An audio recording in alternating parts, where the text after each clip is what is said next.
Hi everybody, I'm here with Mark Koernke, and we're going to have a little interview with him. And Mark, I want to thank you for letting us come to your home like this and just dropping in on you. I wonder, first of all, I think many of the folks are probably wondering a little bit about your background. If you could tell them about your background and maybe explain to them just what an intelligence analyst is. Is that a fair way to begin? Yeah. I was educated at the University of Michigan, Eastern Michigan University. Was involved with NASA for about 2 years. Originally received a scholarship through NASA, National Aeronautics and Space Administration.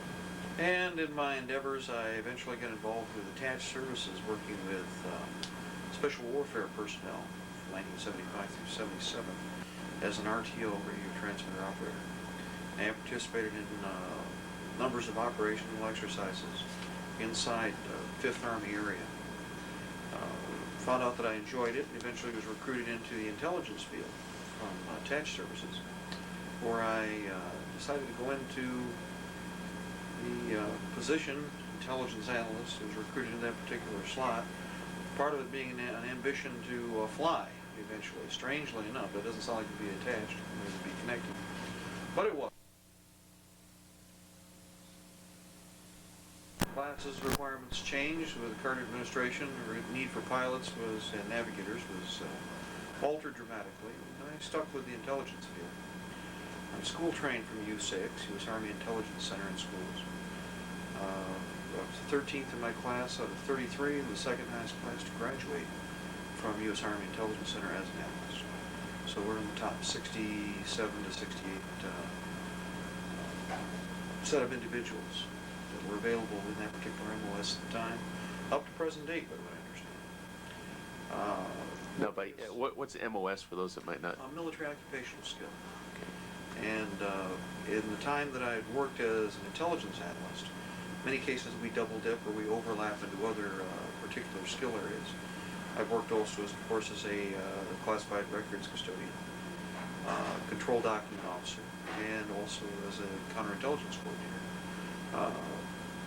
This would entail everything from giving classes on SETA, subversion espionage directed against the armed forces, coordinating security activities, inspecting facilities to ensure that they are up to what are considered to be standard United States military standards. Department of Defense regulations pertain to this. As an intelligence analyst, our job's a little different from the counterintelligence work. An intelligence analyst has to take existing data from a variety of different collection sources. This includes human Army and intelligence resources, signal intelligence, and also physical intelligence that's drawn together from every collection device available. This includes civilian resources, Department of Defense, Defense Intelligence Agency, Central Intelligence Agency, etc. And in that period of time, worked with one time or another with virtually all of the agencies that would be doing such. It's the job of the analyst to create an image, to take existing data that's available, draw it to one place, filter out the garbage or counterintelligence or non-essential information, and draw a picture of the threat or a particular activity that's taking place. Now, when we consider threat, of course, we're looking at either tactical or strategic warfare. If we're dealing with what we used to call personalities, that would be everything from describing a nation's demeanor at that particular time, both politically and militarily, to individual threat or personalities, such as Muammar Gaddafi, individuals that might be underneath him, targeting a certain threat within a military force, a personality within that particular group. By identifying the personality, realizing his particular quirks, traits, or variations, we can then, from this dialogue we've created, from this you might call it menu, you can determine what activities are likely to take place. Then, using the dogman training that he's received, you can in a fairly effective manner predict those activities that will take place in the future, facing that personality. Now, in doing so, you have to come up with histories, and that's where we would normally maintain a series of personality histories. There are in every agency, for instance, there are individuals that do this particular mission. U.S. Army Intelligence Center trains virtually all services, including the Central Intelligence Agency. And the MOS 96B, for instance, is consistent across all intelligence services, so that there are no variations in how the activity is performed, what type of quality work is produced by the individuals involved, and to ensure that there is a common communitive goal, so that everybody is working towards the same particular final outcome. Now, there are variations in this depending upon agency, and that has to do with something we talked about a moment ago, dogma. Unfortunately, with all sides involved, ours and theirs, and anybody else in between, there are a series of problems that develop that create consistencies. And unfortunately, the problem with that is the dogma that's developed allows for specific, predictable planning with regards to how an entity will respond to an activity, how they will spend their resources, how they will provide resources for their people in the field. All of these create a number of problems, which is why we, of course, have then the counterintelligence field. Because you will create consistencies, we then have to try to deceive the other side, or individuals will attempt to deceive you to ensure that you can't positively predict an outcome. And again, it's the intelligence analyst's job to sort through all what the Arabs call mishmash and scrape all the ice off the windshield so you get a clearer picture. And when you're done, come up with a viable overview that can be presented in a concise manner to demonstrate a future activity. See, we're almost like, in reality, the average intelligence analyst is kind of a soothsayer in some ways. But he's not dealing with a roll of the dice or throwing the bones to the ground and guessing. Mm-hmm. Specific activities create specific results, and this is a rule. This has to do again with dogma. And it all comes back to patterns, circles, plans. One of the better ways, or one of the more common ways we use were planetary gravitational influences. If an activity is taking place, and it is obvious that there is something missing in the formula, then what you have is another circle that is drawn in to identify that there's another event. Now, never, and especially within the intelligence field, do we stamp a name to it right away. In fact, one thing about intelligence people is we are the most skeptical with regard to giving anything a name. There are more question marks on the battle board than there are anything else, because until we can come up with enough verifiers and information and data from all these different resources to confirm an activity, we can't confirm or deny any particular aspect of that activity. Once we have verifiers, once we have reliable resources, once we do physical intelligence research, once we perhaps can verify that with signal intelligence, electronic warfare communications, then we might start to change the image of whatever it is that we're looking at. And that's one of the things that I was trained to do. And all that we've taken is that fine government training that we received and turned around and applied it to the problems that we've been, of course, dealing with for the last several years. Many of them, once you take the perspective that we're discussing and sort through the disinformation, the counterintelligence operations, and the social engineering plans, which are designed to either divert people's attention or direct people's attention, then we can better understand the enemy threat, or this threat, not perceived but real, and can come up with effective countermeasures or solutions. That's what we're trained to do.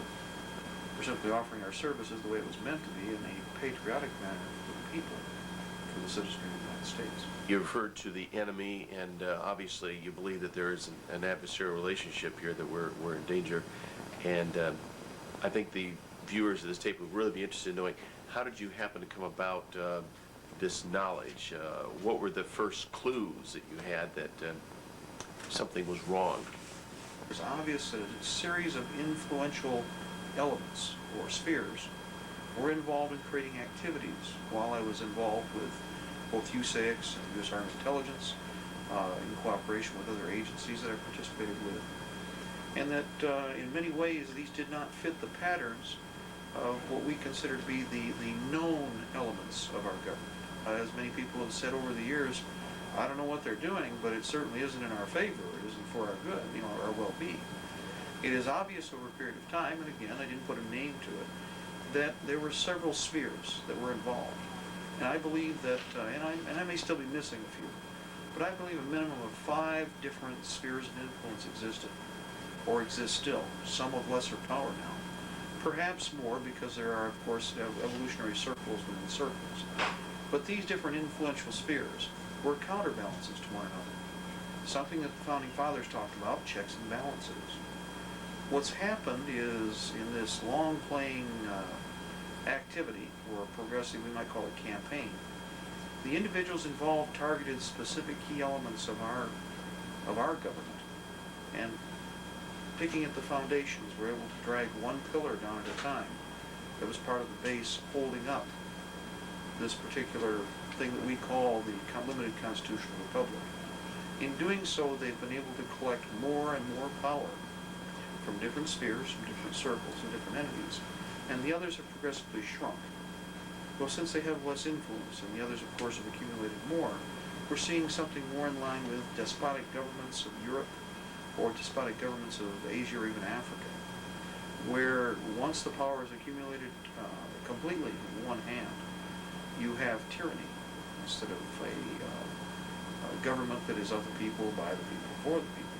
Oh, it may take other names, but and at the time, like I said, in 1980, when I finally came to some of the conclusions, or started to, and even then, still not fully knowledgeable. When I started to look at this, I had no names attached to anything. The concept of what many people have heard, the Council on Foreign Relations, Trilateral Commission, Bilderbergers, they fit the pattern that we'd laid out without identifying names. And in fact, as you look at it again from the collecting data, verifying information, and being a physical part of activities that identify this threat, that actually, or in which we were the threat perhaps in some ways. Probably the best example are the series of Rex exercises taking place in the early 1980s, having to do with the specific takeover of the government of the United States by military and by para-civil authority. Groups of peoples who were chosen specifically to take the nation. Okay, let's back up a little bit. Was an exercise or a real threat? It was a real threat in that these exercises were geared toward the employment of military forces in conjunction with what we now know to be FEMA, to virtually take the nation if need be and put it under the control of a handful of bureaucrats. 50 key individuals with 50 backup individuals who would virtually run the nation. Not necessarily in a nuclear threat. And in fact, very unlikely in the face of what we know now, the nuclear threat was the least of their concerns. Their primary interest was to acquire the resources, create the meta-legal base, the color of law. As it says in the Declaration of Independence, the color of law, not the substance of law. Knowing that they are illegal, they still had to create the illusion for the benefit of what they consider to be their place in history. And because they always are fearful and are always looking over their shoulder, knowing full well that somebody may rip the mask away and show the true creature for what they are. Mark, in looking back, do you think there ever really was a nuclear threat, or was this just a government scam to work a number on the minds of the masses? Well, it's interesting when you look at the overview, if you consider that the enemy always, the people we're dealing with, and many of them, and of course all of them manipulative, many of them, despite what some might claim, might try to claim, many of them were specifically in collusion, knowing full well what was taking place on both sides. And these people created a condition that allowed the very wealth and the foundations of our nation to be eroded, both militarily, economically, and socially. It is interesting to note that all, with the exception of one nation coming out of the end of World War II, all of the other nations that were split asunder intentionally as useful tools for the Cold War have now been brought back together at the discretion of those handlers throughout the planet. The most dangerous one and the last one now being Korea. And again, this is, of course, perhaps out of track, but let me incorporate this. Mr. Rockefeller, who was a course, a Council on Foreign Relations leader, trilateral member, a Bilderberger, has taken most of his money outside of the United States and put it in the Asian Rim. Korea is the last stumbling block to a consolidated Asia for all practical purposes. It is the last of these Cold War entities fabricated at the end of World War II to create the conditions necessary to force the American people to extend the money that was necessary to support a military industrial base in a time of peace. A perfect formula when you consider what their intentions were to destroy the capital base of the United States, one of those main pillars. If the people do not have the capability to pay for something that they have received, eventually somebody forecloses. And obviously that was the long-term effect that was necessary. Korea, they would care less which side wins if they create a Korean War. If the North were to be successful and defeat the South in a regional military action, they would be as quick to deal with them as they have any other regime that is presently in existence in, for instance, Russia, in the Ukraine. The same people, of course, who were with the KGB before, with the KGB today. So the Koreans, North or South, one way or another, one of them has to be eliminated. The purpose for this goes back to the historical base. Korea has been the traditional linchpin for either controlled manipulation or negotiation between Japan and China.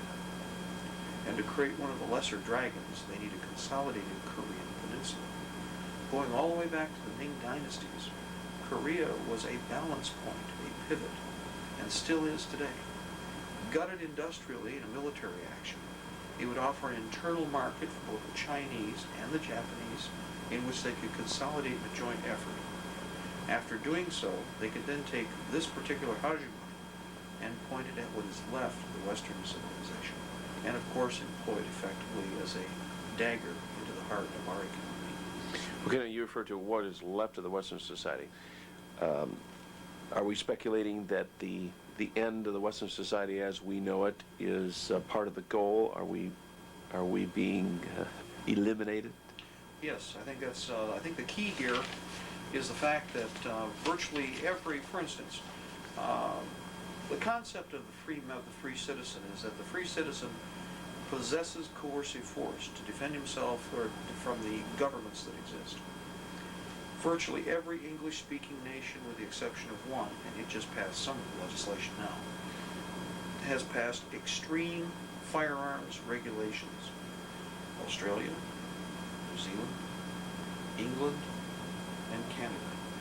There is only one major English-speaking nation which has not capitulated yet, the United States of America. And it is key in that we, as always, are the linchpin. Many people would say that, well, there's no sense in resisting what is going to happen. We're alone, we're alone. We have always been alone on this planet. A limited constitutional republic is a minority. It has always been a minority. It will always be a minority. This government is alien and unusual in that it was founded by a Christian majority population.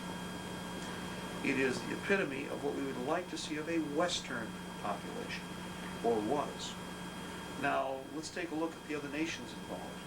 Can we talk about the Canadian SSD, as we'd like to call it, the Canadian Soviet Socialist Democracy? We have virtually everything that the 10 planks of the Communist Manifesto demand of a socialist or communist regime, without a doubt, without any variance.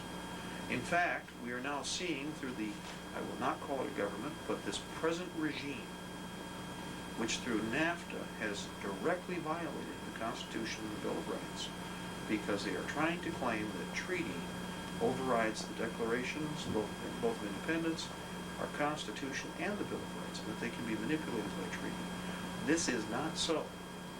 The Founding Fathers specifically put in the Constitution a stipulation that no treaty shall in any way, shape, or form be construed to override either the Constitution or the Bill of Rights. But the color of law is the key, because they have conditioned so many people to it. And we have forgotten our roots, we've forgotten where we came from, and the fact that we're fighting the same old enemy. Again, all of these English-speaking nations are influenced by one power, the Commonwealth of England. And the bottom line is, they have never looked at us as anything other than a colony. We are still referred to as the colonies. We are a rich and powerful resource to be manipulated, even in our waning years. And that is their objective now. So the British not only were coming, they never stopped coming. They never stopped coming. If everybody will recall the Great Revolution of the United States that took place, at the end of that war, virtually every one of the founding fathers forewarned that they would be back, and in fact understood full well that they would inevitably come back. I think the parallel that I like to use nowadays is the story of the Good Shepherd. There's a part of it that people just don't seem to remember and that they should recall. Everybody remembers the part of the Good Shepherd where he goes up off into the rocks to save that one lone lamb. But when the shepherd was done, did he come back down and now that he'd done the job, throw the lamb to the wolf because he was finished? No, he brought the lamb back to the flock and he put the lamb back in the flock. Now, the shepherds in any time, no matter where they are in whatever society, have one job and one job only, to protect the sheep.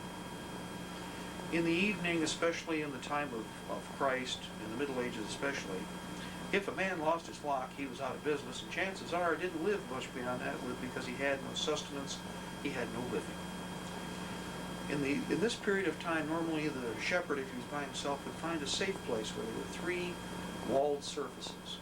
And he would create a kind of corral, or an area where he'd actually, a stone fence would be a barrier. And the gate would be him at night. If he was by himself, he would lay before the gate and put himself between the flock and the threat. Now, the threat was anywhere from leopards, if we could imagine, in that time, though we might not picture it in this present day, wolves, bears, whatever. Mostly wolves, because that's depicted most commonly. Mm-hmm. When the wolf showed up, did the Good Shepherd stand up and offer his throat to be torn out so that the lambs could be eaten later?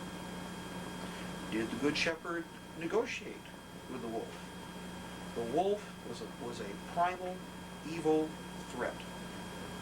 Given the opportunity, the wolf would eat the shepherd out of house and home. The shepherd did not have to look for the wolf, for when you have something good, the wolf will always show up at your doorstep.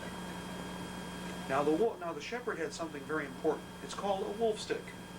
We can call it a staff, we can call it whatever, but his job was to take his wolf stick and beat the snot out of the wolf. Now, if you beat the snot out of the wolf, that was nice to drive him away, but better still was to kill the wolf, to eliminate the threat to the flock. Now, if he was successful, did that mean the threat was always gone? No, for there were many other wolves out there to talk to. And in fact, in many cases, for instance, the night that they waited for Jesus, and the shepherds were together. Why did the shepherds come together? For common protection. They would bring the flocks in, and as groups could then take turns protecting the sheep. And that is the best example of why the Christian does have an obligation to fight. Because if the Good Shepherd did not do his job, he had no flock, and the wolf did not care about any moralizing or socializing with regard to whether or not what he was doing was acceptable.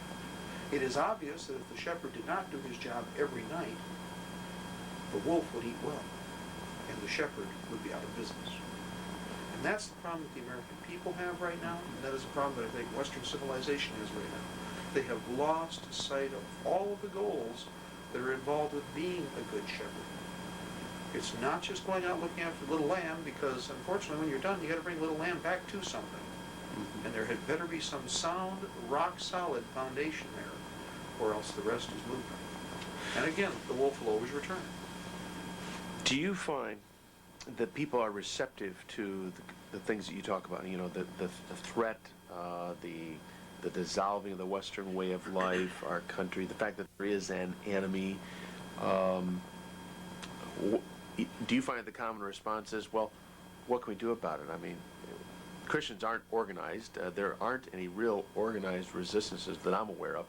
What do you think the solution is? I mean, what do you tell people the next step is, or what we should do in order to go get the lambs, fight off the wolves, regroup, and reestablish this great nation, what do we do? Well, first of all, one of the most common is, and when you run into, of course, a variety of people, as we do, I think one of the most common comments is we shall beat our swords into plowshares, which I thoroughly agree with, provided you take the entire text, just as is typically the case when people like to misquote the Bible, as long as you take the entire verse and use it in its completion. In times of sorrow and hardship, beat your plowshares into swords. When you are finished, then beat your swords back into plowshares and into pruning shears. There is a time and a place for everything. Obligation. I've heard many people say, render unto Caesar what is Caesar's. We have no Caesar in the United States.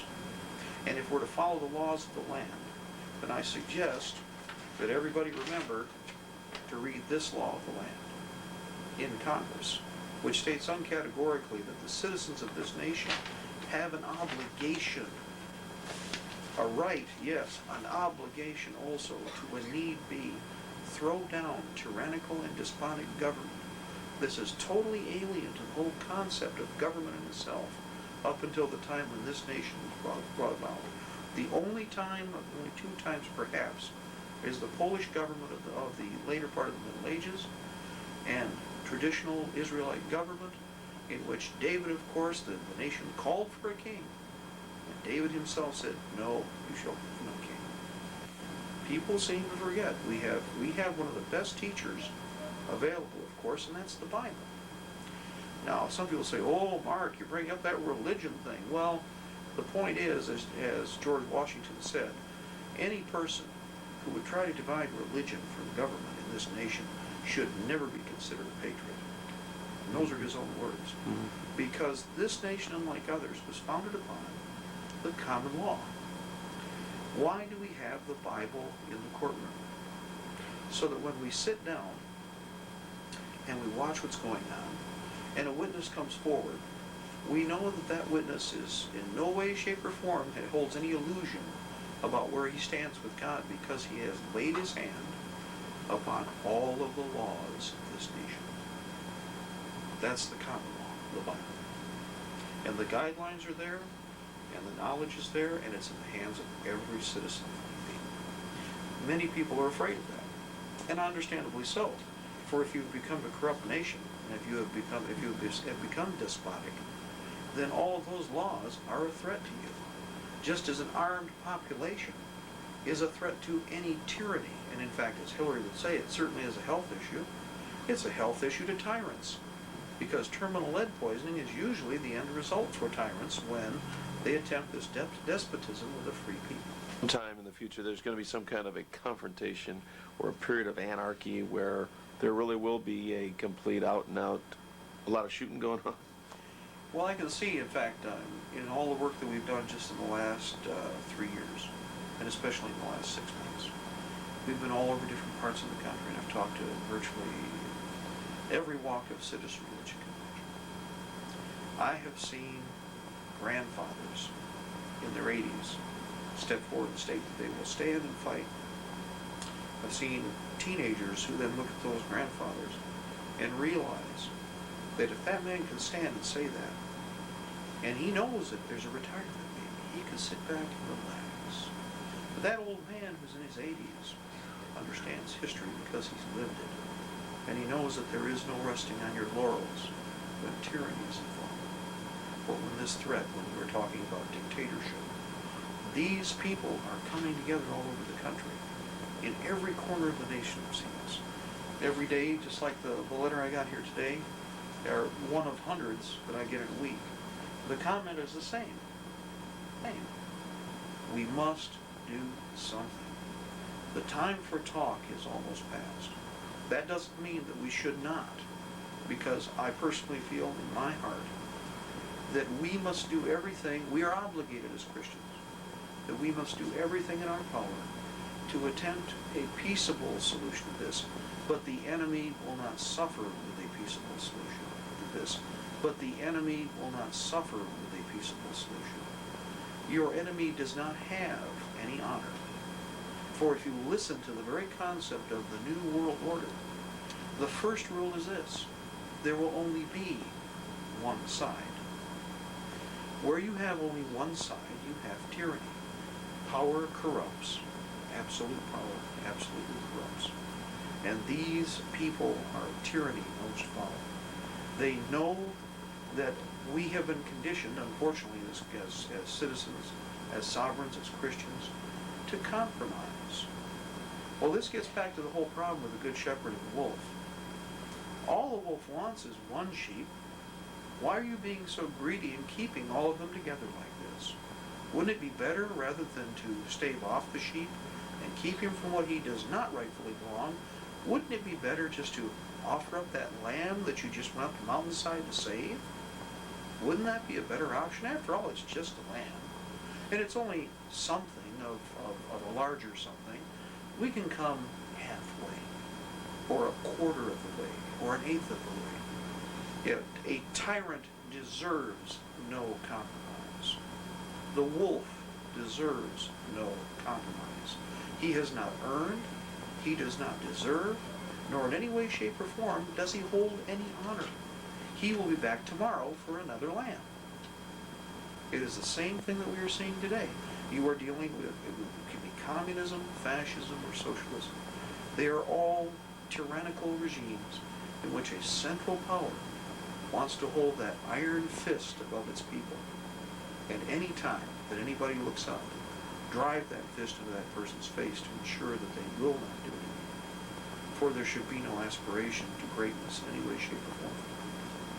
So ultimately, because of this tyranny it just demands that it fill the entire earth, as it were, ultimately there has to be confrontation somewhere. There will be, yes. In fact, I feel that militarily, strangely enough, in all of our discussions and conversations with the people that I've seen, I've talked to naval personnel, Army personnel, Air Force, Marine Corps, Coast Guard, active duty, inactive, a veritable plethora of military people, and they all say the same thing.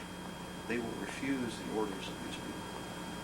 Okay, so you really feel that now are we talking about the core of the military? Yes. They would revolt and refuse to follow these kind of orders? A majority, and in fact, what we originally had asked our friends and relatives and individuals that we know to do, is to go to the relatives that they have that are in the military and confront them with this issue. If given the order to fire on your own people, would you honestly do so? Didn't you swear an oath to protect and defend the Constitution and the Bill of Rights from all enemies, both foreign and domestic? And are we not facing the greatest domestic threat to this nation in its history? I think the best way to remember it is this, and this is what I remind all of our military friends about. In 1862, all the armies of Asia and Europe cannot by force of arms take a drink from the Ohio River, nor lay a track upon the Blue Ridge Mountains. If this nation is to fall, it shall fall from treachery within, and then force of arms from without. And we are seeing treason and sedition at a level this nation has not seen in its lifetime, in its history. And it's what we are facing now. No single person that I know who has raised his or her hand in pledge and oath will ever disavow that oath. It puts a lump here in your chest, it works its way up to your throat, and you realize that you've decided to lay your life on the line as the good shepherd.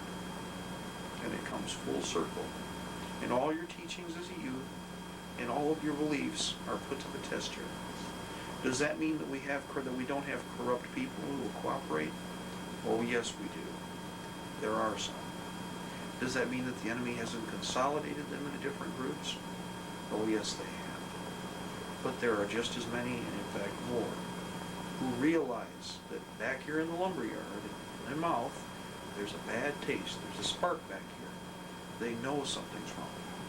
Their biggest problem is that with most of the military, they feel isolated.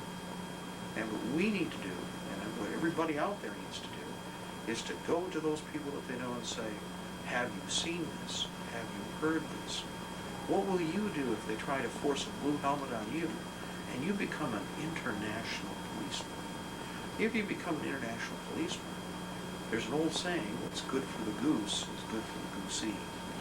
What comes around goes around. And at some point in time, they will take that double-edged sword that they've been using outside of this country and turn around and use it out of this country. Because, as I've seen across the nation, the people that are in this present regime perceive only one real threat: the American people of the United States. We are the threat. Everybody else is already laying down for it. So, let's say that the military of the United States can't really be counted on by the enemy to go house to house, door to door, or whatever to impose a tyranny here. Couldn't they call upon the UN forces, or New World Order forces, Thank you. to come in? Absolutely they will. In fact, it is our ambition that this particular aspect of the tyranny, that the mask be pulled away and that the true nature of the beast be shown for what it is. For you are dealing with wolves. And they would prefer, it goes back to the old analogy of the vampire. A vampire can't get in the house unless you invite him in. But once you invite him in, he's like cockroaches to get rid of. So it is with these people. We, with our law, not color of law, but the law as it stands, know full well that what they are attempting is totally illegal. They have no right, they have no form, they have no purpose. And the only way that they can, the absolute only way that they can do this is for us to hand the nation to them. And that is something that we can at this time avoid. But in doing so, it will then go to the next threat level. When they realize that for all the monies that they have spent, for all the treasures that they have thrown, for all the men that they have killed, for all the families that they've coerced, for all the treachery that they've laid, they have failed. Then they will have to resort to the only thing they have left, and that is coercive force. When they bring forward that force, their true nature will be shown, because they must be very wicked. They will have to be very evil. They will lay devastation on this land. And that, if that isn't enough, for those people who are laying to the side, I need not concern or worry myself with. They'll either be refugees or they're going to go catatonic, and it won't make any difference. But for the patriots, for the Americans, the Christians that are out there that are willing to move, it will be a great time of challenge. It will be a time of great risk. It will be a time to test faith. How soon do you think this time might come about? Well, with every twist of the blade, or with every action that we loudmouths take, and that's the best way to describe it, we've influenced more and more people because it is common sense. I don't care what anybody tries to argue. We have influenced millions now, and I do believe that beyond a shadow of a doubt. Because of that, we've already effected a change in their timetable. And then with our enemy, because he has no faith. His faith is built on a totally alien philosophy to the Christian. In the back of his mind, he is never satisfied. He's never satiated. He's never in a situation where he can rest comfortably and think that he is safe. We have exacerbated that situation. They now feel that even as they've been reaching for the golden ring, that it's slipping through their fingers. And now they must act quickly. And if they do not, if we were to have, for instance, 2 years, the geometric expansion and the awakening of the American people, and I will say this, of many Canadians too, that when the time comes, we are a terrible storm. I might remind you of one line from the Civil War theme, a terrible, swift sword. So you think there is an awakening that is moving? Oh, it is. Geometrically. It is exponential. It is in fact awe-inspiring what I have seen. I would, if 2 years ago you had talked to me and we had, I could tell you that beyond a shadow of a doubt, I knew that there was a movement out there. Today I would say this: it is a wave. It is such that I have seen thousands of people in one place at one time, hundreds in others, and they go out and they tell somebody else, and they are inspired with a fire, because the American people are very strange creatures, you speak, and perhaps the Japanese said it best: gentlemen, I fear that all we have done is awaken sleeping giant. Well, the giant is moving now, and in fact, the people realizing their true nature, realizing and understanding their teachings, and then being given the opportunity to see the purity of the other side's true inner being. They want your children. They want your wealth. They want your mind. And that even your thoughts are crime now drives to the very soul, the very heart of what this nation is all about and what we created. And it's because of this that I think that this terrible swift sword that is in place, I actually pity the other side. I know what is coming. I can see this happening. It will not be easy for us. I will say this. Realistically, sad to say, it is going to be a many-yeared campaign. It is going to cost us dearly resources. But in some ways, it's perhaps necessary. And there's an old saying that to make good steel requires great pain. Perhaps it is time for us to make a payment that is overdue. The Liberty Tree needs to be watered. And what kind of payment are you alluding to? The cost of life, the cost of wealth, perhaps the cost of years in itself, because this is the thing that to me is a great insult and is a great burden. I would much rather say this: everything will be fine, everything will be okay. We can lull you back to sleep like the serpent. But the reality is this: the Christian is the watchman on the wall. If the Christian population will not rise up and will not take the leadership, then who in this nation can anybody expect to find leadership from? And what kind of leadership will you get? Look at what we have received. If we are to have sunk to the level that we have, then the Christian population as a whole must accept great responsibility for its failure to act. Not because necessarily divine intervention, divine direction. I believe personally, as it says in the Bible, that if you become a righteous people, I will heal your nation. Our people have forgot, they got part of the book, but they didn't read the rest. And so what's going to happen, we're going to have to learn these lessons over again. We're going to have to learn from our mistakes. And I would rather spend the next 10 years in splendid entertainment, and isolation, going on with warm fuzzies that we've all experienced in our earlier years, but I cannot see it realistically happening. And because of that, that is one of my greatest anger, the greatest part of my anger with the other side is the wasting of the time that we will have to implement, that we'll have to use to find this solution. Because it is going to be a terrible action. It is going to be painful. Well, you mentioned, the enemy wants our children, wants our minds, wants our wealth, and goes without saying, wants our guns, obviously because of the gun legislation. And because of that, more and more people seem to be buying guns. What's your thought on that? Because, of course, the date is the 7th of December, 1993. In the last 2 weeks, and I've alluded to in the past when I've spoken that I've seen more weapons in 2 years than we saw pass through the firearms dealers in 15 years. Let me say this now today as of this date. In the last 5 days, we have seen more arms, more munitions.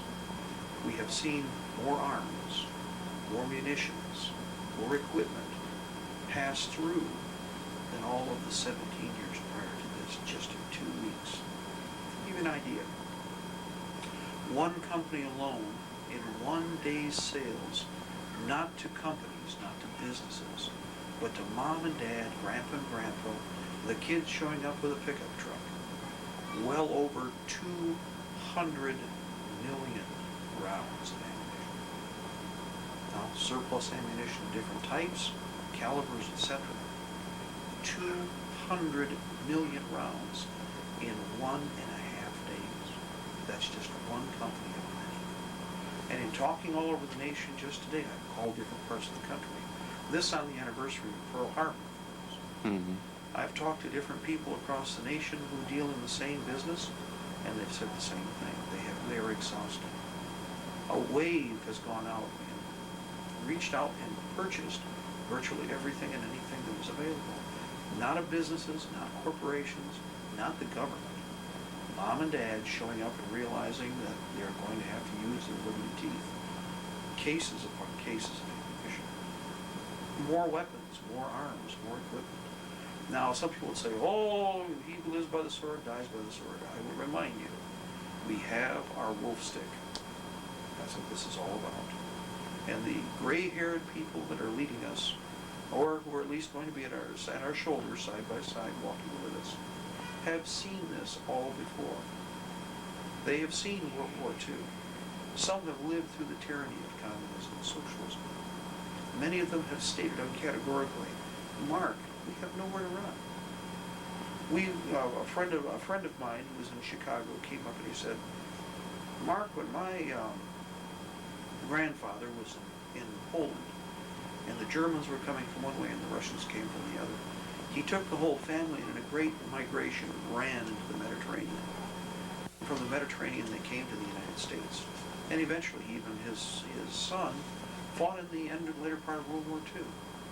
But he said something when I met him in Chicago this last time. He goes, Mark, we have no place left to run. If we do not stand and fight for what is right here, it is all over. And there is an obligation of free men, free-spirited Christians, that we must protect that which we have created. There has come a time when the flock is at risk. The Good Shepherd has to participate. And in fact, again, when the time came and there was a great threat, the shepherds got together for mutual protection. And then, of course, defended the flock accordingly. Now, well, no, if I could interrupt, for the person who maybe is watching this who is saying, man, I agree with this totally, what do I do? I mean, is there somebody I should contact? Is there a group I should seek to? I don't own a gun. Where should I get a gun? How should I get a gun? How do I, what's the next step, I guess is what I'm asking. What's the next step that the viewer should do? At this point in time, many people will say, well, you don't want firearms with paperwork. Well, you'd be lucky to find a firearm now, the way things are going. By the time that perhaps our conversation is in the hands of many people, the world will have changed to yet another part of the cycle that is never ending here. I mean, because right now, there still are gun shows. There are still gun shows, but the resources are dwindling. The costs have gone up. The people who have waited will now take their finite free resources and have to spend more to get less. And that's where the problem is. It does not mean that they should not do this. Oh, no. But now they're going to have to balance their resources accordingly. And the gun shows are a good option. There are many advertised both in the NRA's American Rifleman. There are local advertisements to access. But even your local gun shop would be enough. Private sales. I will say this right now. Many people would say, well, do you debate with people who say they want to sell their guns? No. What I would tell every person out there right now is that if a person comes to me and says, oh, I think we ought to sell our weapons, agree with them completely and buy them from them. Better that you take them from that person and put those liberty teeth back into the hands of a free man than to allow the government to access them later. Because if the government accesses them, they shall be atomized in a blast furnace. They shall end up in the bottom of the ocean. But one way or another, they shall make sure that they'll be destroyed. We have a finite manufactured resource here. There's only so many of them. We must make sure that the ammunition, reloading supplies for fabricating your own ammunition. I recommend that every household be capable of reloading. While ammunition right now is going to become very short. Reloading supplies are still on the edge because not everybody has thought about remanufacturing or manufacturing their own. And again, the key to what happened with our nation in the original revolution, George Washington experienced 2 years of fighting against the most powerful military force on the planet with no supply to the river, with no industrial base inside the United States. We are almost in that situation again. With the systematic eradication of our industrial base, we will be hard-pressed to supply and maintain a military force in the field. We will have to go down to the grassroots. Reloading at the individual level creates manufactured industrial goods at the personal level. And so that's key. It's just like growing your own food. A garden serves the same purpose. It takes it down to the user level and puts it where it needs to be firsthand. Arms themselves, spare parts. I'll remind everybody right now, every personal firearm, you should have a spare extractor, firing pin, ejector, and all minor springs. I carry weapons at this time that were made in 1891, smokeless powder, center fire rifles. You are just as badly injured or killed today as you were 102 years ago when those rifles were made. If they are maintained, I have already passed them down to my children. Well maintained, they will go to their grandchildren. The arms for the fine steel that is made today can be handed to your great-grandchildren. And even if we have nothing else available, these arms, for the time being, are the first echelon in this array of liberty teeth that we need. Does it mean the technology will change? Almost assuredly. And when the time comes, I'm sure we'll have laser rifles too. But for the time being, the cartridge rifle, the individual fighting knife, the long-range sniper-type weapon, you know, the deer rifle, still the first weapons of choice for free people that can be easily maintained and accessed. And that's the key. We need to do it at the lowest level. When it comes down to it, you can't take them all, which I will agree with, but they have to be dispersed. They have to be in the hands of the people, not centrally located, not in arms rooms, not in government-controlled storage centers, because that's tyranny. That's what the communists have. You know, NBC News recently was talking about the passing of the Brady Bill. They said, now that the Brady Bill is passed, how to enforce, and in the very next frame on the presentation, it showed agents of the BATF with a battering ram knocking down a door and going inside of a house, allegedly where there were illegal weapons or something. But it seemed to me the subliminal message was to the people, get ready to accept the idea of doors being battered down and agents coming in. My question is twofold. Number one, do you foresee that sort of activity taking place in the near future? Number two, I have a hard time believing that there is the mental and emotional wherewithal within very many people that if their door was being bashed in, that they would respond with firepower. Well, number one, and this is very important, yes, they will attempt confiscation. They will do it in a symbolic manner, in that they will pick a target or a series of targets as examples. Kind of like Waco. Exactly. Waco, well, I will say this. Waco was our Lexington. A little under 100 people stood against the premier military force of our day, an elite secret police formation, in conjunction later with elite secret police formations from foreign nations. It is admitted in the London Times that Britain provided SAS forces in Texas to be used against American citizens. It is very symbolic to understand that they attacked on the 19th of April, the anniversary of Lexington and Concord, and it was an epitomal slap in our face that they did it with British forces, American soil, and burned and killed American citizens on primetime television.